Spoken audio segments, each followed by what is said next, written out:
Hello दोस्तों। आज का सवाल बहुत सीधा है, लेकिन अगर आपने इसका जवाब समझ लिया है तो शायद आपकी जिंदगी देखने का नजरिया ही बदल जाएगा। कभी आपने गौर किया है दोस्तों, जब जेब खाली होती है तो मन कहता है बस एक अच्छी नौकरी मिल जाए, फिर जिंदगी सेट हो जाएगी। नौकरी मिल जाती है तो अब एक अच्छी बाइक या कार आनी चाहिए, वो भी मिल जाती है। अब कोई अपना इंसान मिल जाए, फिर जिंदगी पूरी हो जाएगी। और जब वो भी मिल जाता है, कुछ दिन खुशी रहती है, कुछ दिन उत्साह रहता है, फिर अचानक वही सवाल, यार अब भी मन क्यों नहीं लग रहा है। और यहीं से शुरू होती है एक ऐसी दौड़ जिसकी ना मंजिल दिखाई देती है, ना फिनिश लाइन दिखाई देती है। हम चीजें बदलते रहते हैं, फोन बदलते रहते हैं, नौकरी बदलते रहते हैं, जगहें बदलते रहते हैं, रिश्ते बदलते रहते हैं, लेकिन अगर मन का नजरिया नहीं बदला तो बेचैनी हर जगह हमारा पीछा करेगी। बेचैनी हमारा कभी पीछा ही नहीं छोड़ेगी। श्री कृष्ण भगवान की सीख, श्री कृष्ण की शिक्षाओं को आज की जिंदगी से जोड़ें तो एक बात बहुत गहरी समझ में आती है। समस्या सिर्फ परिस्थितियों में नहीं होती है, हमारे मन के उनके प्रति संबंधों में भी होती है। आप अपना फोन अपग्रेड कर सकते हैं, अपना घर अपग्रेड कर सकते हैं, अपना स्टेटस अपग्रेड कर सकते हैं, लेकिन अगर मन का सॉफ्टवेयर अपडेट नहीं किया तो नया जीवन भी पुराने तनाव के साथ ही चलता रहेगा। इसलिए सिर्फ बाहर की दुनिया मत बदलो, अपने भीतर की दुनिया भी बदलो, अपने मन के, अपने दिल के भीतर की दुनिया भी बदलो। भगवान शिव की सीख, भगवान शिव हमें एक अद्भुत बात बताते हैं, बाहर का शोर कितना भी हो, भीतर स्थिरता पैदा की जा सकती है। दुनिया आपको परेशान करने की कोशिश करेगी, लोग आपकी तुलना करेंगे, कभी सफलता मिलेगी, कभी असफलता मिलेगी, लेकिन आपको अपने भीतर एक ऐसा साइलेंट जोन बनाना है जहां आपकी शांति का रिमोट कंट्रोल दूसरों के हाथ में नहीं हो, सिर्फ आपके हाथ में हो। याद रखिए, जिस दिन आपकी खुशी की चाबी दूसरों के हाथ से निकलकर आपके हाथ में आ गई, उस दिन आपकी जिंदगी बदलनी शुरू हो जाएगी दोस्तों।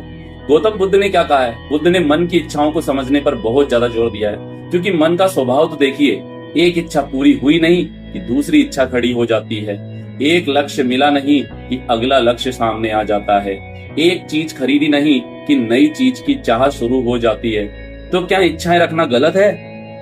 नहीं दोस्तों, लेकिन हर इच्छा के पीछे भागते भागते अगर आपने अपना वर्तमान ही खो दिया तो सोचिए आप जीत कर भी क्या जीत रहे हैं। कभी जिंदगी में पॉज बटन भी दबाइए और खुद से पूछिए, मुझे सच में क्या चाहिए? सिर्फ एक और चीज या मन की शांति चाहिए। स्वामी विवेकानंद जी की शिक्षाएं हमें शक्ति, उद्देश्य और कर्म की ओर ले जाती है, क्योंकि खाली मन अक्सर चिंता में जाएगा, तुलना में जाएगा, दूसरों की जिंदगी में देखकर अपनी जिंदगी को कम समझेगा। लेकिन जिस मन को एक महान उद्देश्य मिल जाता है ना दोस्तों, वही मन कमजोरी नहीं शक्ति बन जाता है। इसलिए अपने जीवन को सिर्फ मनोरंजन मत बनाइए, अपने जीवन को एक मिशन बनाइए दोस्तों, मिशन बनाइए। कुछ सीखिए, कुछ बनाइए, किसी के काम आइए, अपने लक्ष्य के लिए मेहनत कीजिए दोस्तों, क्योंकि मन को सिर्फ व्यस्त रखना समाधान नहीं है, मन को सही दिशा देना, सही डायरेक्शन देना ही दोस्तों समाधान है, प्रॉब्लम का सॉल्यूशन है। और अब सबसे जरूरी बात, अगर आज आपको लग रहा है मेरी जिंदगी में मजा ही नहीं आ रहा है, तो तुरंत ये फैसला मत लेना कि मेरी जिंदगी ही खराब है। हो सकता है कि आपकी जिंदगी खराब नहीं है, आपका मन थका हुआ है। हो सकता है उसे एक और चीज नहीं, एक सही दिशा चाहिए। उसे 24 घंटे स्क्रीन नहीं, थोड़ी वास्तविक जिंदगी, थोड़ी रियल वाली जिंदगी भी चाहिए। उसे हर समय शोर नहीं, कुछ पल की खामोशी चाहिए। उसे हर किसी से तुलना नहीं, अपने कल से बेहतर बनने की कोशिश चाहिए। इसलिए दोस्तों, आज से कुछ छोटे बदलाव कीजिए, थोड़ा स्क्रीन टाइम कम कर दीजिए, प्रकृति के साथ समय बिताइए, शरीर को सक्रिय रखिए, एक्टिव रखिए, योगा, वॉकिंग, एक्सरसाइज, ध्यान, प्राणायाम कीजिए। हर दिन कुछ नया सीखिए, अपने जीवन का उद्देश्य तय कीजिए और रोज कुछ मिनट बिल्कुल शांत बैठकर अपने मन को देखिए। आखिरी बात दिल में जरूर उतार लेना, खुशी कोई ऑनलाइन ऑर्डर नहीं है जो कोई उपलब्धि मिलते ही आपके दरवाजे पर डिलीवर हो जाएगी। नई नौकरी मिलेगी, खुशी मिलेगी, लेकिन हमेशा नहीं। नई गाड़ी आएगी, खुशी मिलेगी, लेकिन हमेशा नहीं। पैसा बढ़ेगा, सुविधाएं बढ़ेगी, लेकिन मन की शांति गारंटी नहीं है दोस्तों, क्योंकि बाहर की चीजें जीवन को आराम दे सकती है, लेकिन भीतर की शांति का निर्माण आपको खुद करना पड़ता है। तो अगली बार जब मन कहे कि मेरे पास कुछ भी नहीं है, तो खुद से कहना दोस्तों कि मेरे पास एक जीवन है, मेरे पास एक शरीर है, मेरे पास एक मन है, सीखने की क्षमता है, मेहनत करने की ताकत है। अब मैं अपनी जिंदगी को चीजों से नहीं, अपने कर्म और उद्देश्य से भरूंगा।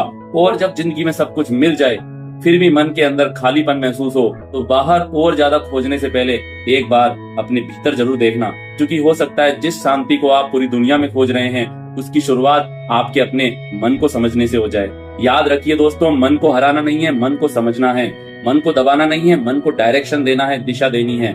जिंदगी से भागना नहीं है, जिंदगी को सही अर्थ देना है। और शायद यही बाहर की दौड़ से भीतर की यात्रा तक का असली सफर है दोस्तों। सभी को धन्यवाद दोस्तों।